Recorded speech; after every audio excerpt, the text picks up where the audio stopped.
네, 안녕하세요. 화성에서 사업하고 있는 김은영입니다.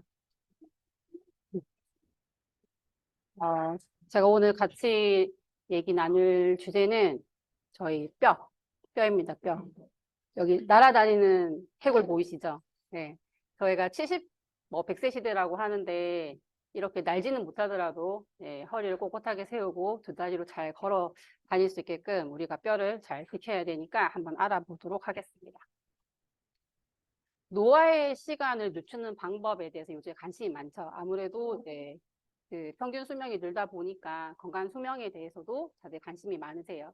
그래서 노화의 시간을 늦추는 방법 중에 첫 번째가 저희가 많이 알고 있는 혈관 건강이 되겠죠. 그래서 혈관을 잘 관리하는 거. 그리고 두 번째는 저희 나이 드는다고 누워서 있거나 휠체어 타고 다니고 싶진 않잖아요. 그래서 두 다리로 잘 걸어 다닐 수 있게끔 뼈를 갖다가 잘 관리해 주는 게 이제 노화의 시간을 늦추는 방법이라고 크게 말씀을 드릴 수 있겠고요. 그 중에서도 오늘 저희는 건강한 뼈를 위해서 어떻게 해야 되는지 한번 얘기를 드릴 거고요. 뼈와 된 얘기는 굉장히 많은데 겨울이 되면 유독 많이 나오는 아이가 있어요. 네. 혹시 골다공증, 주변에 골다공증은 또 얘기 많이 들어보셨을 텐데, 겨울이 되면은 아무래도 이제 골다공증으로 인한 골절 사고가 많기 때문에, 요즘에 다시 또 기사에서 스물스물 올라오더라고요. 그래서 제가 오늘 준비한 거는 골다공증입니다.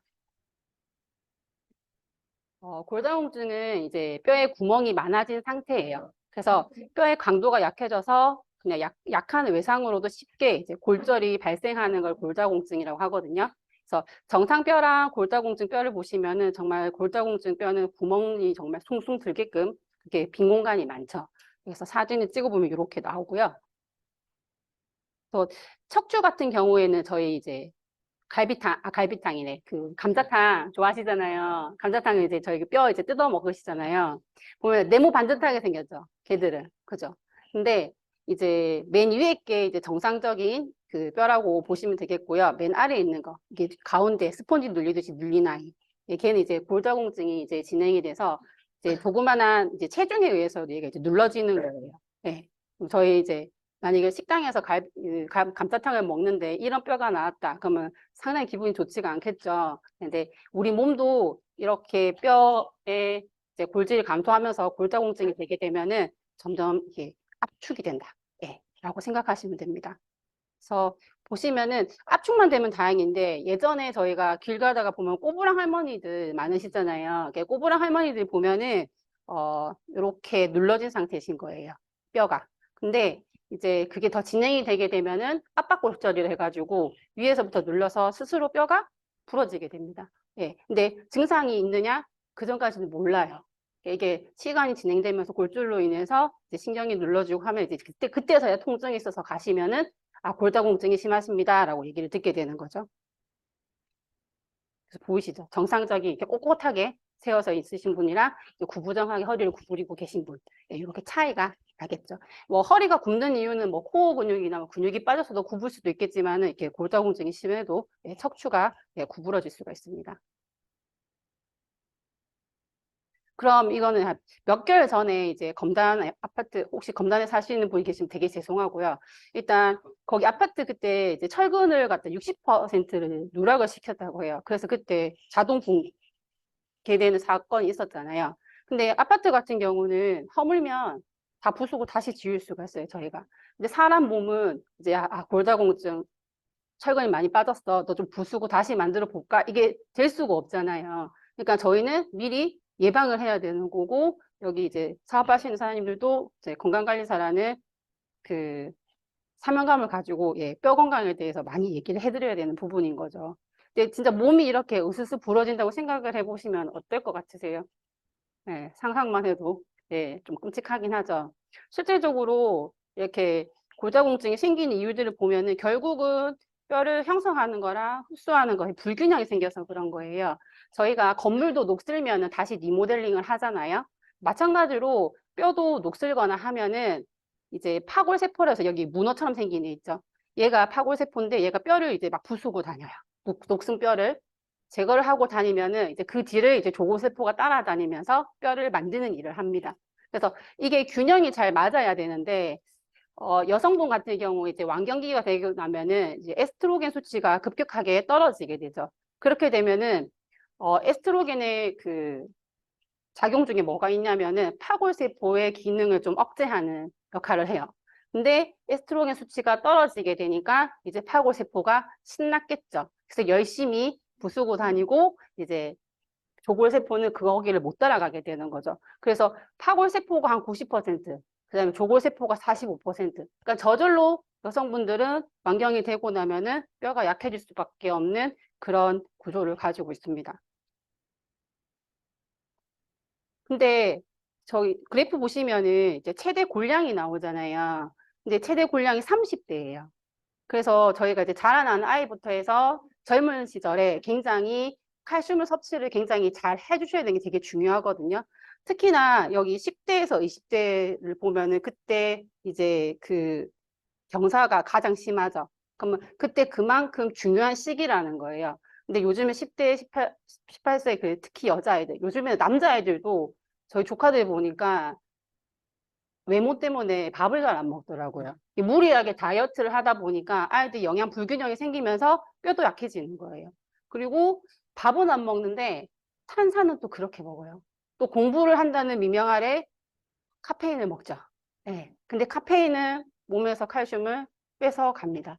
그리고 편의점이나 이런 데서 많이 아이들이 식사를 하게 되잖아요. 그렇게 되면 인스턴트 식품은 아무래도 나트륨 그 수치가 높을 수밖에 없어요. 나트륨은 신장에서 배설을 하는데 그때 또 칼슘을 데리고 가요. 혼자 가지 않고.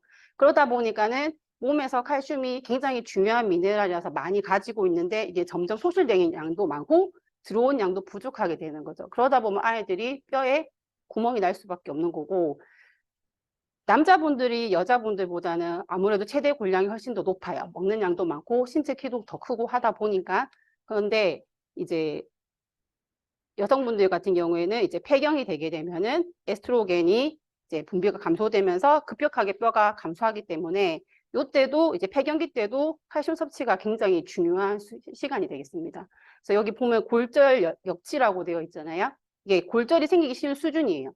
딱 폐경기 지나고 나면은 여성분들은 밑으로 확 그래프가 떨어지는 거 볼 수 있죠. 그러니까 자동적으로 잘 뼈가 부스러진다 생각하시면 되겠고, 최대 골량을 그러니까 30대 때까지 최대치로 올려놔야 되거든요.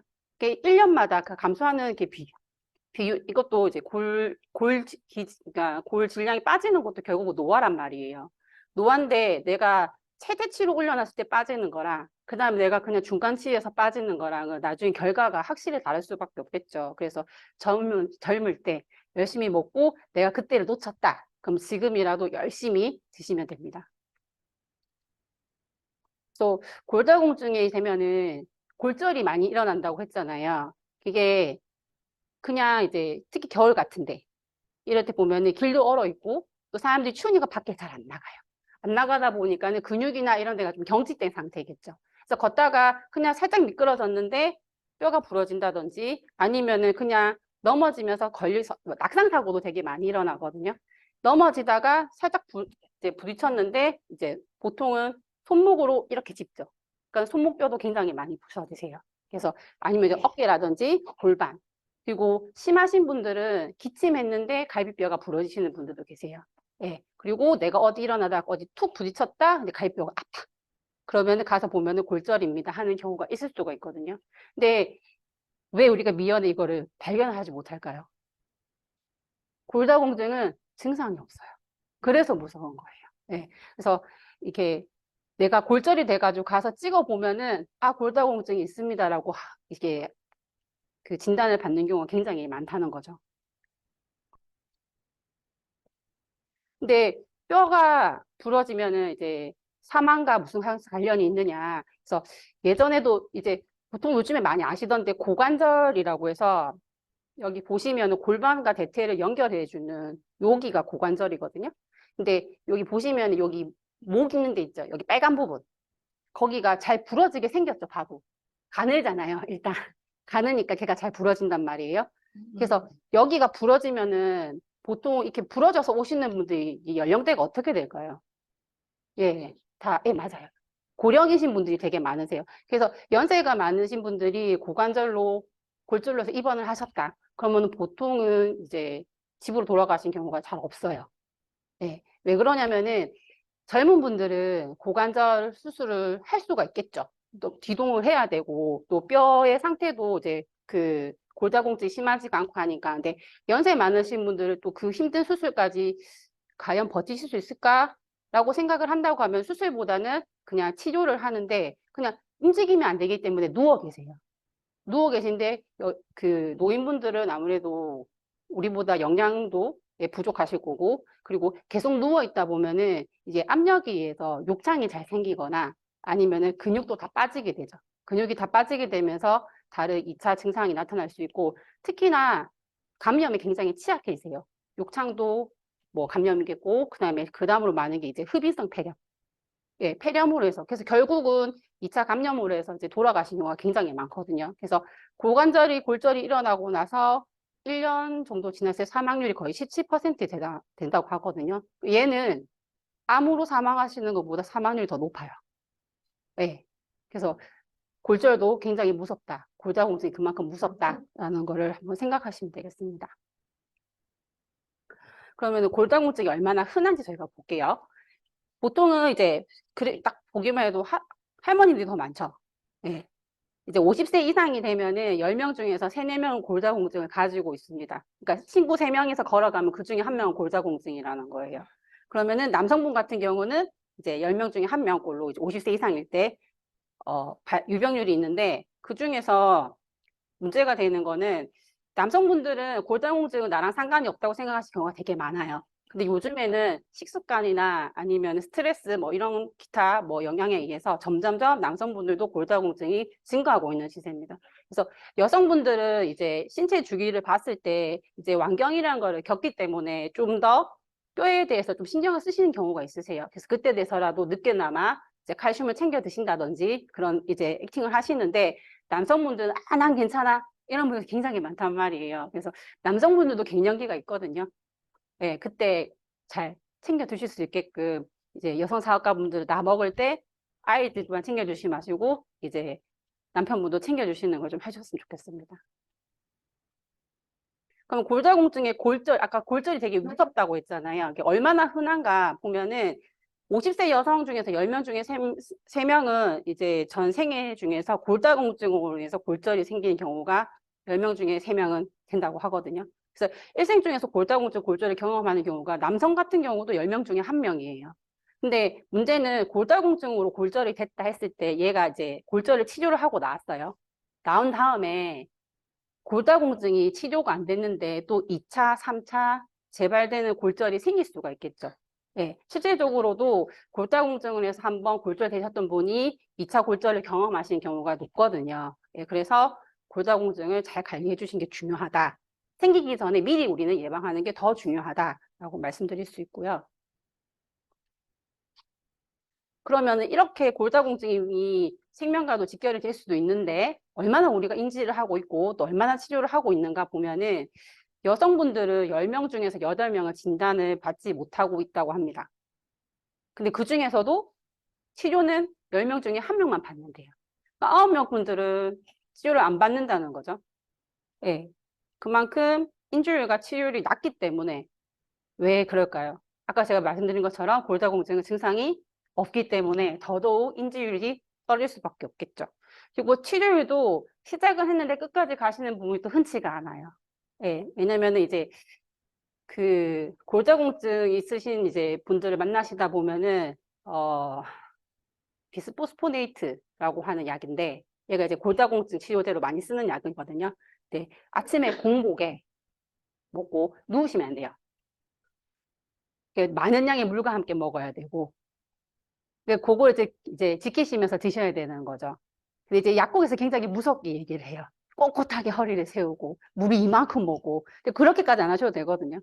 아침에 빈속에 공복에 그냥 그 약 드시고 물 한 컵 드시고 그냥 움직이시면 돼요. 누지만 않으시면 되는데 약국에서는 굉장히 또 엄격하게 다 얘기하다 보니까 또 그걸 또 굉장히 또 잘 들으세요. 그러니까는 그게 불편해서 끝까지 안 가시는 분도 되게 많아요. 생각보다. 예. 근데 이 약이 좀 속쓰림도 좀 많은 약이기 때문에 드시는 게 좀 힘들긴 합니다. 예. 그리고 약간 감기처럼 독감처럼 이렇게 증상을 좀 앓고 가거든요. 그 약 같은 경우에는. 그것도 그렇고, 요즘에 이제 괴담같이 도는 게 그게 이제 턱관절의 괴사를 일으킨다. 막 이런 내용이 있어요. 근데 그게 턱관절의 괴사까지는 일으키지는 잘 않아요. 예, 예. 그래서 만약에 치료를 받으시고 계시는 분이 있다면 끝까지 치료를 잘 받을 수 있게끔 안내를 해주는 것도 저희가 해드릴 수 있는 역할이 아닐까라는 생각이 듭니다. 그러면 누가 골다공증이 잘 생기는가? 계속 반복해서 말씀드렸지만 여성이 아무래도 여성 호르몬의 결핍 때문에 이제 50대가 넘어가면 잘 많이 걸리겠죠. 근데 남성분들도 흡연이나 운동 부족 아니면 칼슘이나 비타민 D 부족이 주 원인이 되기도 합니다. 그래서 원인을 보시면은 가족력도 있어요. 골다공증 같은 경우는.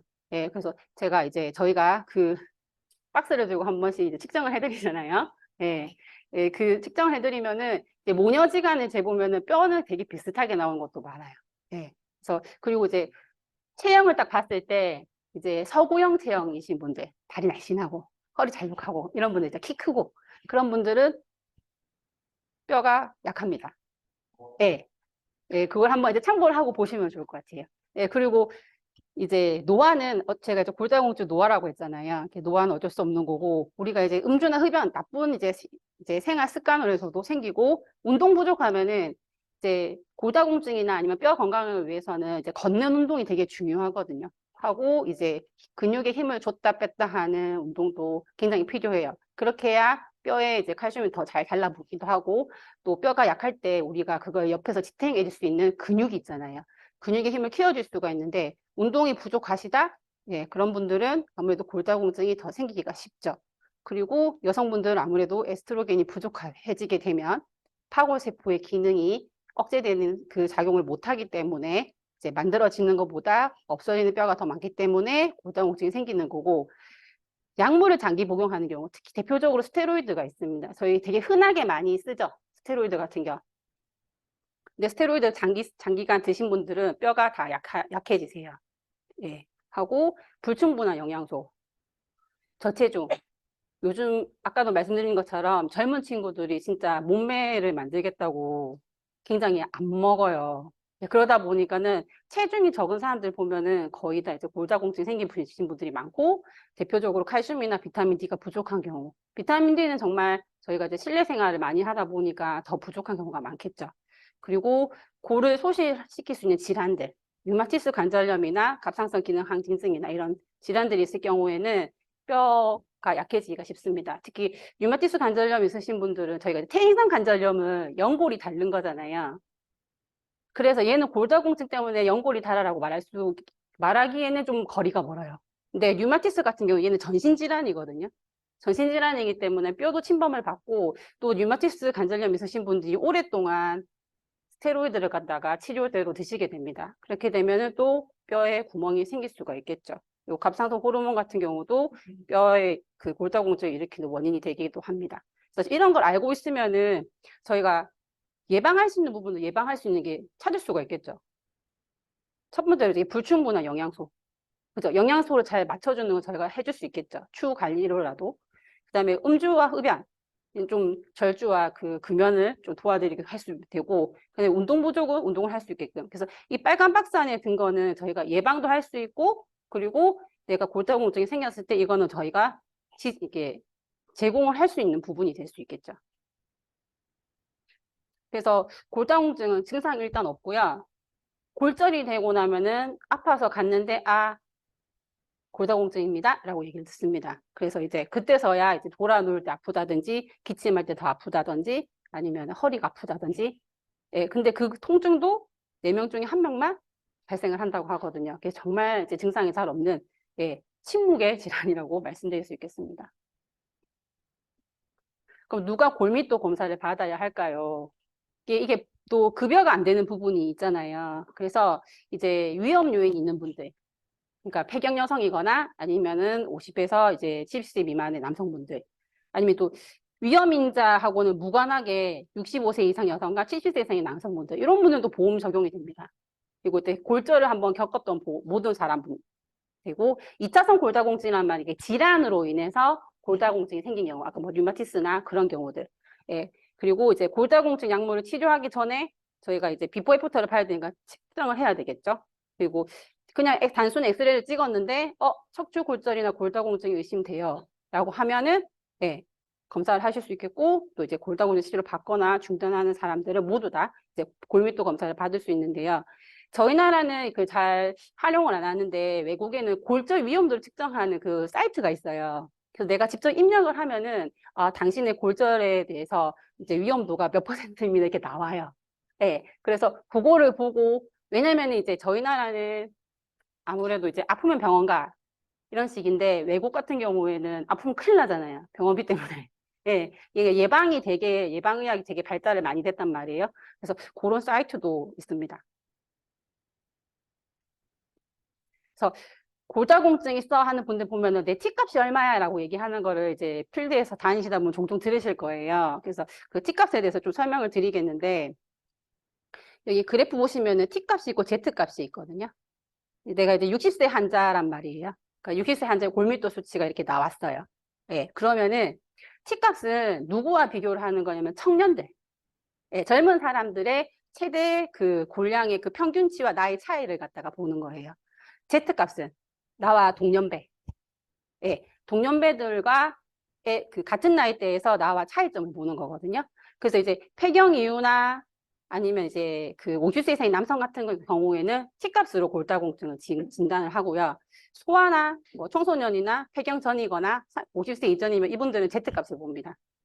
청소년은 일단 나이가 30대도 안 되는데, 그죠? Z값을, 그러니까 T값을 비교할 수가 없겠죠. 그래서 젊은 애들은 이제 Z값을 본다. 제가 EBS였나? 에서 방송을 봤었는데, 이제 골다공증을 이제 치료를 하는 이제 세 명의 분이 나왔는데, 한 분은 정말 키도 작고 몸도 되게 왜소하세요. 약간 저체중 골다공증이랬죠. 그리고 한 분은 항상 자세가 구부정하세요. 취미를 되게 많이 하시는 분인데, 이렇게 소파에 앉아가지고 무언가를 계속 하시는데, 그분의 식단을 봤는데 식단이 좀 짜요. 짠 음식을 많이 드셨고, 그다음에 또 한 분은 20대 남자였어요. 20대 초반에. 남자였는데 본인 그 친구도 키가 160이 안 됐고요. 몸무게가 50대 초반이었거든요. 남자친구는 굉장히 왜소하죠. 근데 이 친구도 자기 골다공증인 거 알고 놀란 거예요. 내가 왜? 난 나이도 젊고 나는 지금 이제 여자도 아닌데 내가 왜 이렇게 된 거죠. 근데 그 친구의 생활을 보니 밖에 잘 안 나가고 누워 지내고 소파에 밥 먹는 것도 하루에 한 끼 정도 이렇게 먹더라고요. 그러니까 잘 안 챙겨 먹고 햇빛 안 보고 하다 보니까 이제 젊은 친구들도 이제 골다공증이 생길 수 있는 거죠. 그래서 보시면은 이건 T값인데요. 저희가 이제 마이너스 1.0 이상일 때 정상이라고 하고요. 마이너스 2.5 이하일 때 골다공증이라고 하고, 심한 경우는 이제 마이너스 2.5 이하면서 이제 골절이 생겼을 때 그때는 이제 심한 골다공증이라고 얘기를 합니다. 그래서 얘기 들으면은 내가 골다공증 수치가 뭐, 그분들은 마이너스까지는 얘기 잘 안 붙이세요. 그래서 내가 뭐 2.5래 3.0이래 뭐 이렇게 얘기를 한다 그러면은 대충 어느 정도다라고 감을 잡으시면 됩니다. 3.0이면 되게 심한 거겠죠. 그죠? 그럼 저희가 이런 골다공증 예방하기 위해서는 일단 식습관도 되게 중요하고 운동도 되게 중요하고, 근데 저희가 이제 운동 처방사는 또 아니잖아요. 그러면 저희가 중요하게 또 저희 이제 뉴트라이트가 있잖아요. 그 뉴트라이트에서 이제 칼슘을 같이 한번 얘기를 해보려고 하는데요. 칼슘을 섭취한다고 예전에는 막, 지금도 그렇게 말씀하시는 분이 계실까요? 콩국 먹으면 돼, 도가니 먹으면 돼, 이렇게 하시는 분이 있으실까요? 근데 곰국이 칼슘이 많긴 많아요. 많긴 많은데 걔는 칼슘이랑 기량작용하는 인도 많아요. 그래서 흡수를 잘 못 시킨다 생각하시면 되고, 곰국 먹을 때 저희가 거의 뭐 뿌려서 드세요? 소금, 후추도 드시냐? 일단 소금, 그죠? 예, 나트륨은 칼슘을 데리고 나간다. 아까 말씀드렸잖아요. 예, 그래서 안 되고, 도가니 같은 경우는 콜라겐이라고 해서 드시잖아요. 예, 드시는데, 드셔도 괜찮아요. 근데 도가니 드실 때 비타민C를 좀 같이 드시기를. 일단 내가 먹잖아요. 그럼 얘가 바로 도가니로 안 가죠. 도가니가 소화를 된 다음에, 그 다음에 흡수를 해서 이제 필요한 대로 갈 거 아니에요. 근데 이제 콜라겐이 흡수가 잘 되려면 저희가 뭘 먹어야 되죠? 비타민C가 있어야 되잖아요. 예.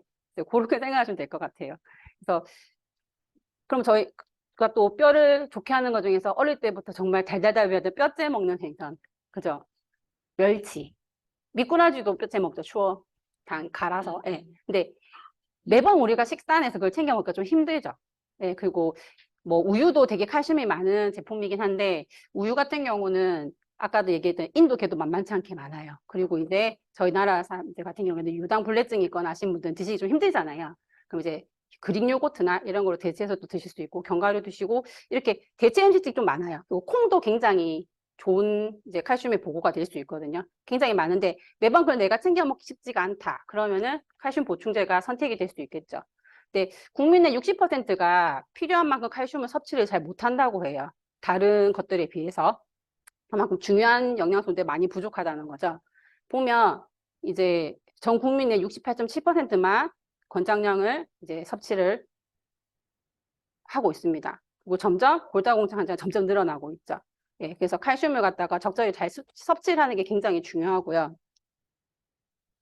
근데 여기 보시면 청소년 아이들이 보면 가장 권장 섭취량이 높아요. 일일 900mg 먹어야 되거든요. 얘들은 계속 자라야 되잖아요. 근데 이 친구들 잘 안 먹는다는 거죠. 네. 그리고 칼슘 같은 경우는 최대 단점이 뭐냐면은 체내에서 흡수가 잘 안 돼요. 예, 여기서 나오지만 이제 15에서 30% 사이로 흡수가 어려운 영양소이기도 하고, 그 다음에 이제, 연령대에서 보면은 모두 다 섭취량이 좀 부족한 것도 있고, 내가 먹는 음식이 또 칼슘을 데리고 나가는 경우도 많고. 이렇게 부족한 칼슘을 갖다가 그럼 어떻게 섭취를 해야 되느냐라는 거죠. 그래서 내가 칼슘이 이제 부족하면 일단 칼슘이 굉장히 기능이 많은데 그 중에 하나가 이제 뼈를 일단 튼튼하게 하는 거. 그러니까 이제 골다공증 예방할 수 있겠고, 그다음에 근육이나 신경전달물질 작용을 하는 거. 우리가 피났을 때 혈액 응고 반응을 갖다가 하는 게 칼슘이 하는 역할 중에 하나거든요. 근데 또 칼슘이 놓치고 가서는 안 되는 게 저희가 대부분의 칼슘은 뼈에 들어 있잖아요. 뼈의 98%, 치아 1%, 99%가 뼈와 치아에 들어있는데 이 나머지 1%, 혈액과 체액에 있는 얘가 굉장히 중요합니다. 얘가 이제 저희 혈액의 산염기의 그 균형을 맞추는 일을 하거든요. 그래서 혈액 속에서 만약에 칼슘이 좀 떨어졌다. 그러면은 이제 우리 몸에는 이제 일을 하는 이제 호르몬들이 있어요. 그래서 부갑상선 호르몬이 나와서 뼈에서 칼슘을 빼다가 씁니다. 그리고 칼슘이 충분해지면은 다시 기량에 의해서 음성 피드백이죠. 네, 갑상선 호르몬에 의해서 혈중의 칼슘이 이제 뼛속으로 들어가요. 근데 이게 계속 반복된다고 생각을 해보세요. 그러니까 혈액이 또 산성이 됐거나 하면 또 칼슘이 부족하니까 나오거든요. 뼈에서. 이거 계속 반복해서 쓰다 보면 결국은 뼈에서 구멍이 날 수밖에 없어요. 그래서 칼슘은 이제 뼈와 혈액을 이렇게 드나드는 그런 미네랄이고요. 그래서 그 혈액 속에 칼슘이 많아지게 되면, 많이 빠져나오게 되면 역으로 뼈에는 골다공증이 생기는 거겠죠. 근데 이때 내가 1이 부족하다고 해서 칼슘을 1만 빼진 않아요. 그래서 가량의 칼슘이 뼈로 이동이 되죠. 그럼 얘가 다시 이제 하나 일 끝났어. 나 이제 다시 우리 집 갈래.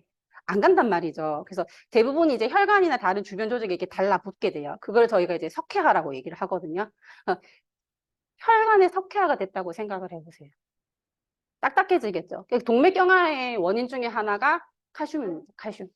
예, 그래서 뭐 지방이나 아니면 호모시스테인이나 이런 것도 많이 알지만 칼슘도 역시 이제 동맥경화를 일으킬 수 있다라는 걸 알고 계시면 되겠고요. 그래서 칼슘이 충분히 섭취해 주시는 게 굉장히 중요해요. 그러면 이제 칼슘 같은 경우는 이제 마그네슘하고 비타민 D를 같이 먹었을 때 또 섭취율이 올라가거든요. 그래서 내가 아무리 칼슘을 잘 먹었다고 해도 비타민 D가 없으면은 소장에서 얘를 흡수할 수가 없어요. 그래서 소장에서 칼슘을 흡수 잘 할 수 있는 게 비타민 D가 되겠고, 마그네슘 같은 경우는 이제 신경과 근육에도 일을 하지만은 이 마그네슘이 이제 비타민 D가 잘 일을 할 수 있게끔 도와줘요. 그런 역할도 하고, 그 다음에 뼈에서 이제 무기질이 잘 쌓일 수 있게끔 마그네슘이 도와주는 역할을 하거든요. 근데 칼슘 같은 경우는 아까 흡수도 잘 안 된다고 했는데 얘가 위산이 좀 나와야 흡수가 또 됩니다. 예.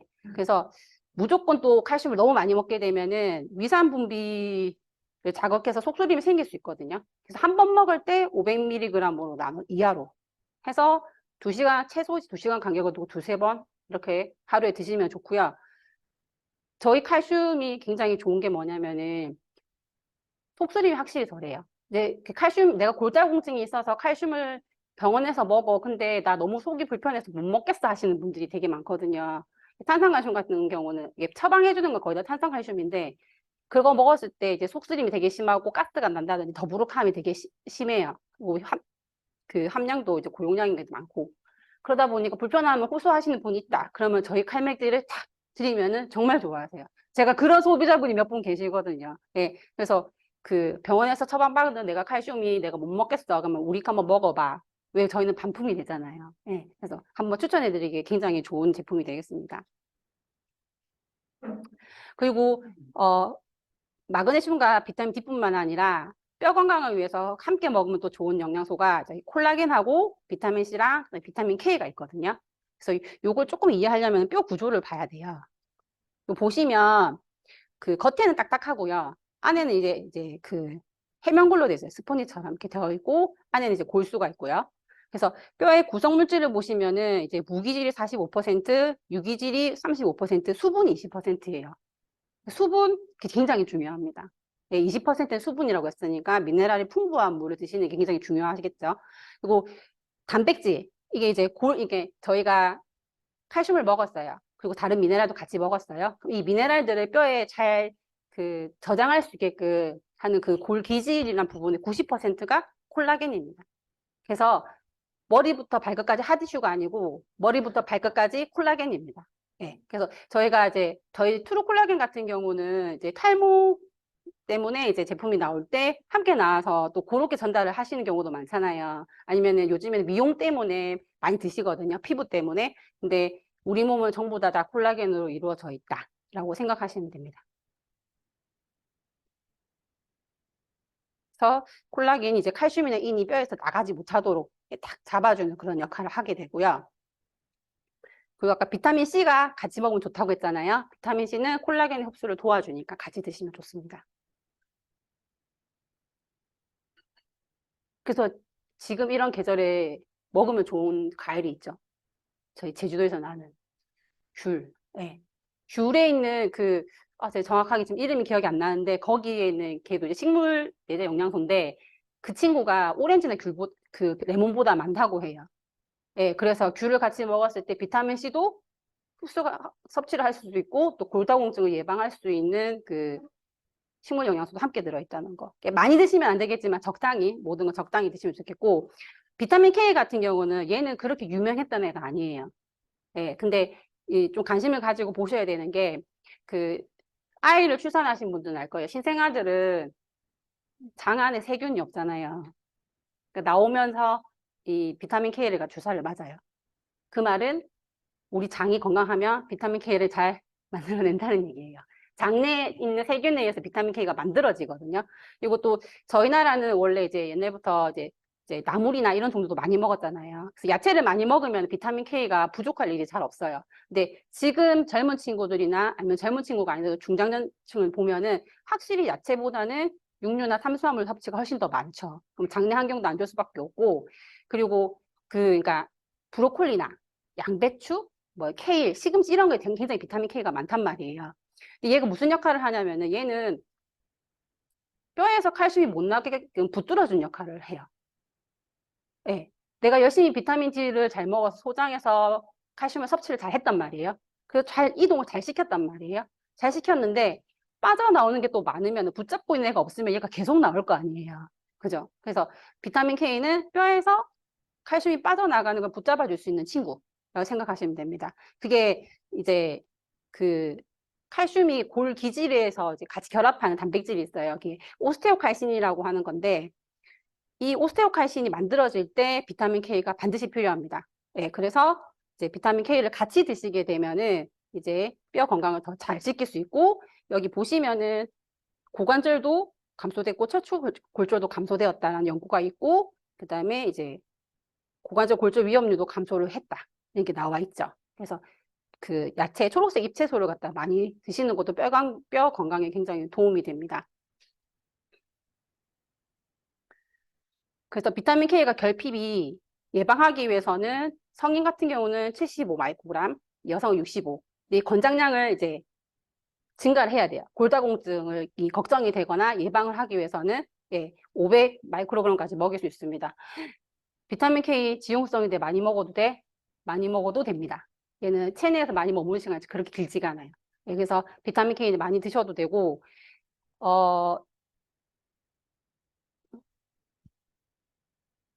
까먹었어요.